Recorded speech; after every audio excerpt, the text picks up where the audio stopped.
భారతదేశంలో మొట్టమొదటిసారిగా ఉచిత విద్య, ఉచిత వైద్యం కోసం ప్రజల తరపున పోరాటం చేస్తుంది మీ జీఎంకే టీవీ.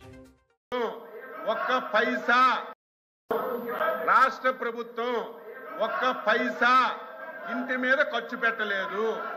1,50,000 రూపాయలు కేంద్ర ప్రభుత్వం ఇచ్చింది.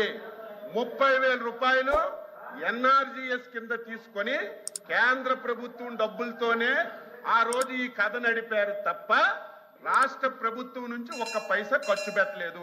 ఒకవేళ ఖర్చు పెట్టామంటే చెప్పండి.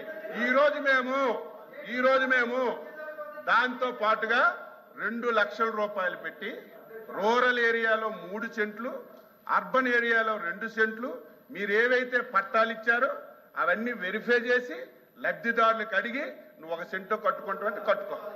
నువ్వు కట్టుకోవు, నాకు 3 సెంట్లు కావాలని అడిగితే వాళ్ళకు 3 సెంట్లు ఇచ్చి 2 లక్షల రూపాయలు ఇల్లుకు మంజూరు చేసి అందులో ఎస్సీ ఎస్టీ బీసీలు అయితే అదనంగా 50,000 ఇచ్చి ఈరోజు ఇల్లు కట్టాలని మేము ఒక మంచి ఆలోచనతో వెళ్తుంటే మరి మీకు చెప్పండి 2019-24 కేంద్ర ప్రభుత్వం ఇచ్చిన డబ్బులు తప్ప మీ రాష్ట్ర ప్రభుత్వం ఒక పైసా ఖర్చు పెట్టమని చెప్పండి. అయితే కట్టుకున్న లబ్ధిదారులు ఉన్నారో వాళ్ళు 19-24లో వాళ్ళకి వచ్చి ఒక బిల్లు కూడా ఇవ్వలేదనే విషయాన్ని సచివాలయం విషయాన్ని చెప్పారని చేస్తే అది రికార్డులో కూడా ఉంది. అది వాస్తవం కాదు అధ్యక్ష.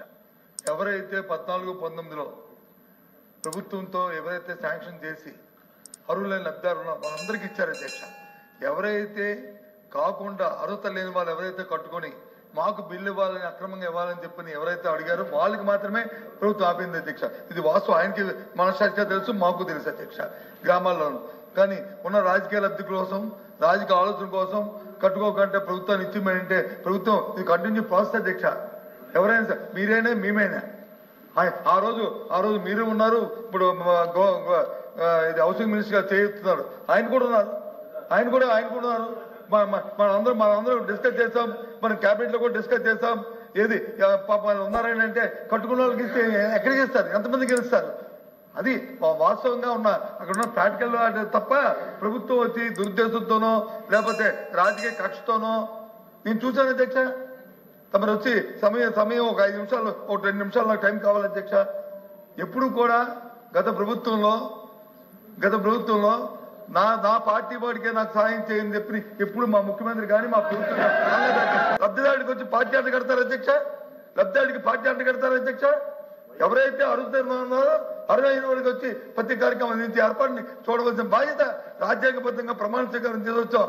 రాష్ట్రాలకు అతీతంగా, పార్టీలకు అతీతంగా మేము వచ్చి కార్యక్రమం చేస్తాం. వచ్చిన వ్యక్తులు ఇవాళ వచ్చి సభలో వచ్చి ప్రైవేట్ తాలూకా పార్టీ మీటింగ్ లో వచ్చి ఎవరికైనా చేస్తారని వైరల్ అవుతుంటే దాని మీద వివరణ ఇవ్వాల్సిన ముఖ్యమంత్రి కార్యాలయం వివరణ ఇవ్వాల్సిన అవసరం లేదా అధ్యక్ష? ఆ మంత్రి గారిని రిక్వెస్ట్ చేస్తాను, ఇప్పుడైనా సరే చెప్పండి. ఈ లబ్ధిదారు దగ్గర రాజకీయాలు ఉండకూడదని చెప్పండి. ఎప్పుడో కార్యక్రమం చేయలేదు అధ్యక్ష. ఇదేమైనా సొంత ఆస్తి అధ్యక్ష? ఇదేమైనా మన సొంత ఆస్త? ప్రజల పనులతో మన ప్రభుత్వం నడుపుతున్నాం. ఎన్నికల వరకే రాజకీయాలు, ఎన్నికల తరువాత పేదవాడి అభివృద్ధి, రాష్ట్ర అభివృద్ధి ధ్యేయంగా పనిచేస్తున్నాం. మీరు కూడా లాస్ట్ 5 ఇయర్స్ అధ్యక్ష ఏం చేశారు ఒకసారి సీనియర్ మంత్రిగా బొత్స సత్యబాబు గారు ఒకసారి తెలుసుకోవాలి. మేము కట్టినీళ్ళకి రంగులు వేసుకున్నారు, బిల్డింగ్లకు రంగులు వేసుకున్నారు, అన్ని ఎవరు పార్టీ తరఫున పనిచేశారో ఒకసారి గుర్తు చేసుకోవాలి. మళ్ళీ చెప్తున్నాం ఈ ప్రభుత్వానికి శాసన మండలి ద్వారా మీ ద్వారా ప్రజలకు తెలియజేస్తున్నాం. ఈ పార్టీకి, ఈ ఎన్డీఏ ప్రభుత్వానికి రంగు లేదు, రుచి లేదు, వాసన లేదు, ధనవంతులు లేడు. ఈ పార్టీకి, ఈ ప్రభుత్వానికి క్రైటీరియా అధ్యక్ష, పేదవాడే క్రైటీరియా, పేదరికమే క్రైటీరియా. రాజకీయ పార్టీలతో సంబంధం లేదు, కులాలతో సంబంధం లేదు, మతాలతో సంబంధం లేదు. అర్హత కలిగిన ప్రతి ఒక్కరికి అన్ని పథకాలు ఇస్తాం. మీరు కూడా అర్హత కలిగిన వారికి ఏవైనా పథకాలు అందకపోతే ప్రభుత్వం దృష్టికి తండి చేస్తాం తప్ప ఏదో నిన్న చెప్పిందంతా ముఖ్యమంత్రి వచ్చింది, టీవీలో వచ్చింది, లేకపోతే సోషల్ మీడియా, అది అబద్ధమైతే ఇట్స్ ఫైన్, మాకే అభ్యంతరలే. అది కాదు, వాస్తవం కాదని ఆయన నోటి చెప్తున్నారు, దాన్ని కట్టుబడి ఉంటే ఓకే. అది చెప్పనండి, నేను అడిగింది అది. ఎన్డీఏ ప్రభుత్వం తరపున చంద్రబాబు నాయుడు గారు నాయకత్వంలో పనిచేస్తున్నటువంటి ప్రభుత్వం తరపున స్పష్టంగా రాష్ట్ర ప్రజలకి తెలియచేస్తున్నాము.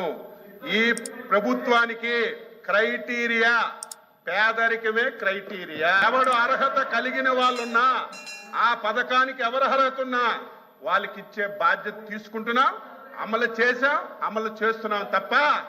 మేము చేసిన వీడియోస్ మీకు నచ్చినట్లయితే మీ అభిప్రాయాన్ని కామెంట్ రూపంలో తెలియచేయండి. అలాగే GMK టీవీని లైక్ చేయండి, షేర్ చేయండి, సబ్స్క్రైబ్ చేసుకోండి.